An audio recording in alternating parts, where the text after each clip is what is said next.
Good afternoon to all of you. First of all, I want to introduce myself.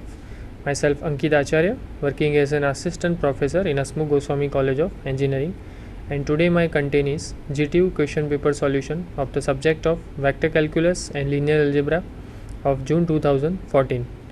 So up to question number 4b, we already seen this question paper. So let's see. Start with question 4c. Here is a question 4c. Find algebraic and geometric multiplicity of each of an eigenvalue of A, where A is you can see the 3 cross 3 matrix. The first row is 0 1 1, the second row is 1 0 1, the third row is 1 1 0. Now first of all you have to understand that what is the meaning of algebraic and geometric multiplicity of the eigenvalue. So generally, if lambda is an eigenvalue for the matrix A, then algebraic multiplicity of that eigenvalue means how many times occur that eigenvalue, that is exactly our algebraic multiplicity. If lambda occur in one time, then algebraic multiplicity of lambda is equal to 1.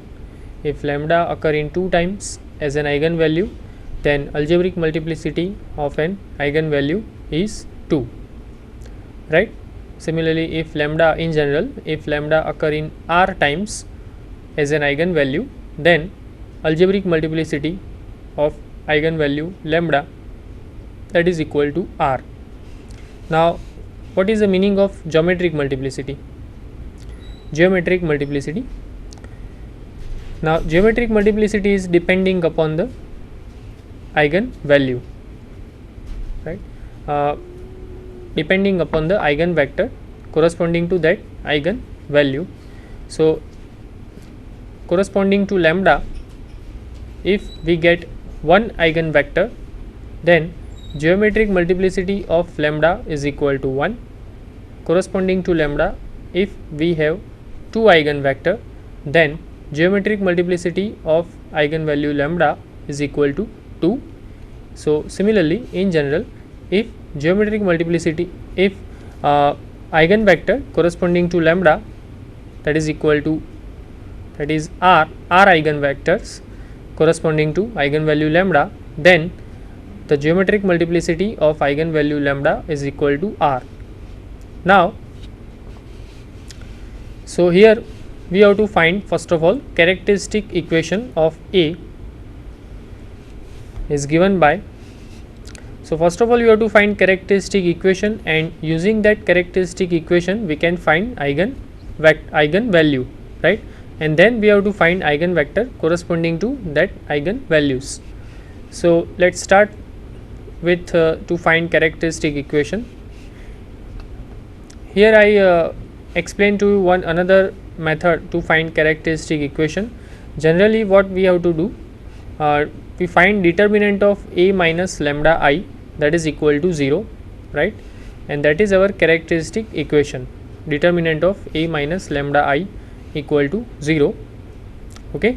That is our characteristic equation. But one another method to find characteristic equation for 3 cross 3 matrix, that is this one.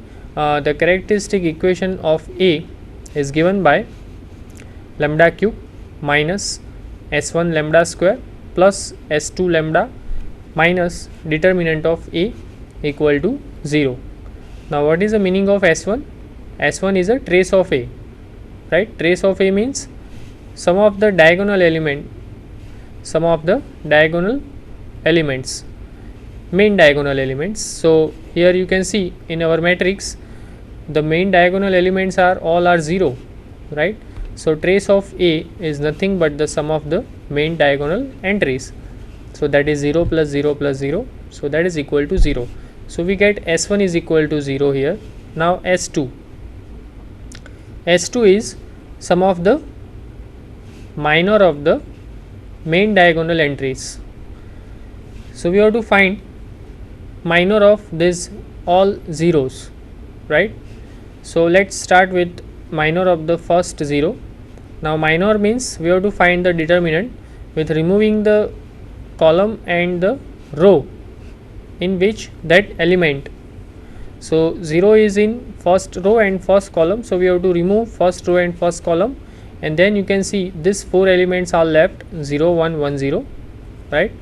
So determinant of this 0 1 1 0, that is equal to, you can easily understand that is minus 1, right. 0 into 0 minus 1 into 1, so that is minus 1. Then minus 0 into 0 minus 1, right. This minor, then the minor of this 0, that is equal to 0 minus 1, so minus 1, and then minor of this 0, that is equal to 0 into 0 minus 1 into 1, okay, minus 1. So minus 3, you can see some of the minor of the diagonal elements, that is equal to this 3 determinant. 3 of the 3 determinant are same, right. Now this situation is coincidentally, right. Not every time this 3 determinant are same, but this is some special matrix, so that's why this situation happen here. So S2 is equal to minus 3 and determinant of A. Now easily you can find the determinant of A, that is, you can see 0 into 0 minus 1, that is minus 1, then minus 1 into 1 into 0 minus 1 into 1, so again minus 1, and then plus 1 into 1, okay. So finally we get 0 into 0 minus 1 minus 1 into 0 minus 1 plus 1 into 1 minus 0, so you get 2. 1 plus 1 is equal to 2. So the characteristic equation of A is lambda cube minus 3 lambda minus 2 equal to 0. So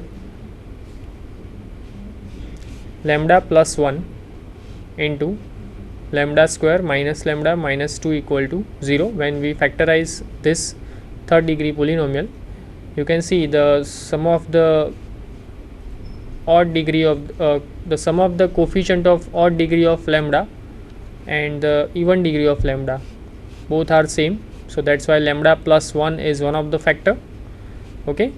You can see put instead of minus 1, instead of lambda, if you put minus 1, it satisfied the equation, right. Minus 1 cube minus 1, then plus 3, then minus 2.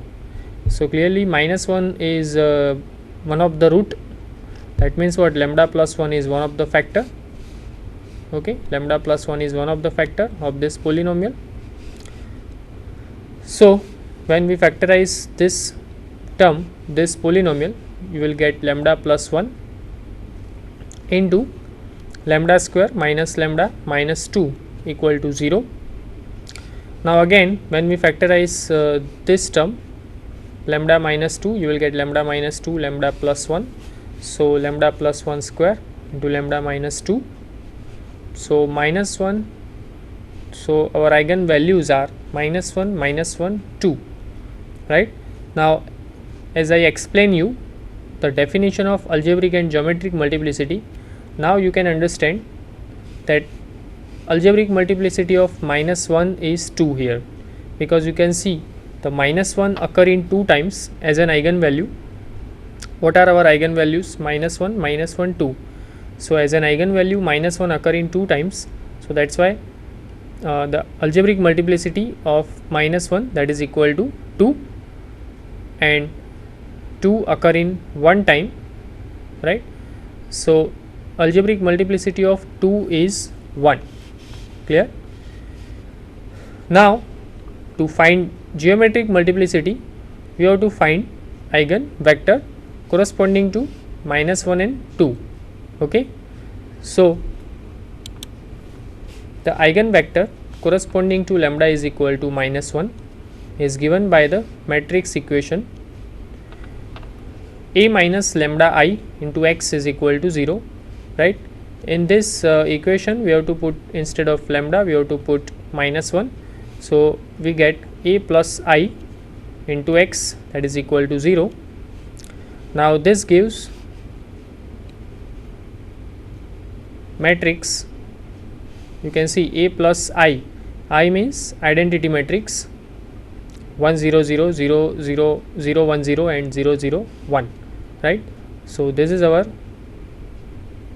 identity matrix. So you will get, when you take A plus I, now what is our A? You can see this is our A, this is our matrix 0 1 1 1 0 1 1 1 0, right? Plus I means identity matrix. So in identity matrix we know that all the main diagonal elements are 1, other elements are 0. So when you addition of A plus I, when you take addition of A and I, you will get 1 1 1 1 1 1 1 1 1, correct? Because in main diagonal entries, in main diagonal entries you have 1. So when you addition of these two matrices, you will get 1 in each place in 3 cross 3 matrix, right? So that's why here written 1 1 1 1 1 1 1 1 1 x1 x2 x3, that is equal to 0 0 0. Okay, now to find eigenvector we have to convert this matrix into a row echelon form. So that's why we are multiplying first row with minus 1 and add into the second and third row. So definitely second and third row become 0 rows, right? So we have now only one non-zero row, that is 1 1 1. So this gives x1 plus x2 plus x3 is equal to 0, right? Because the first column is for x1, second for x2 and third column for x3. So you will get x1 plus x2 plus x3 is equal to 0.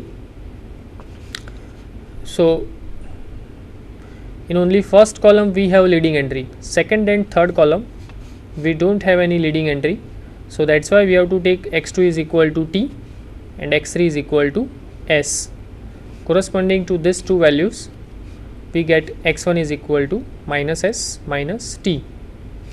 So clearly we have two eigenvector corresponding to lambda is equal to minus 1, and these two eigenvectors are, you can see in x1 x2 and x3 the coefficient of s is minus 1 1 0, you can see minus 1 0 1, right? And the coefficient of t, that is minus 1 1 0 minus 1 1 0, correct?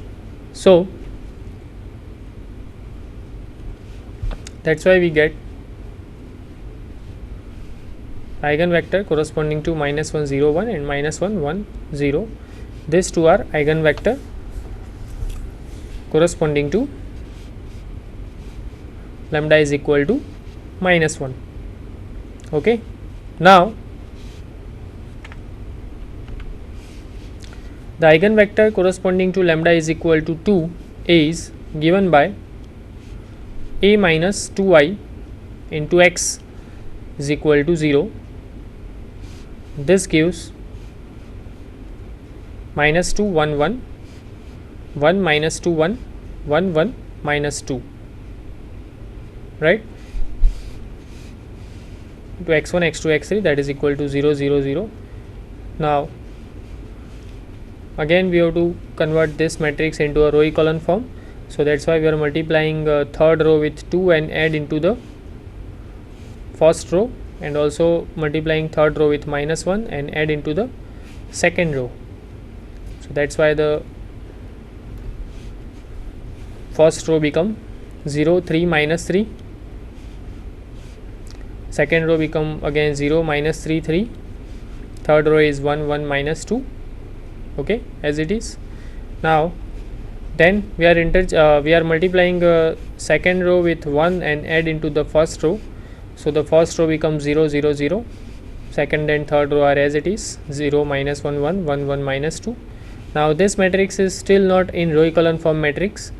When you interchange first and third row, so that new matrix is become row echelon form matrix, because there are some conditions to become a row echelon form matrix. I want to explain that what is the meaning of row echelon form matrix. That is the first as you all know that meaning of leading entry, or sometimes we call pivot, that is the first non-zero element in any row, right?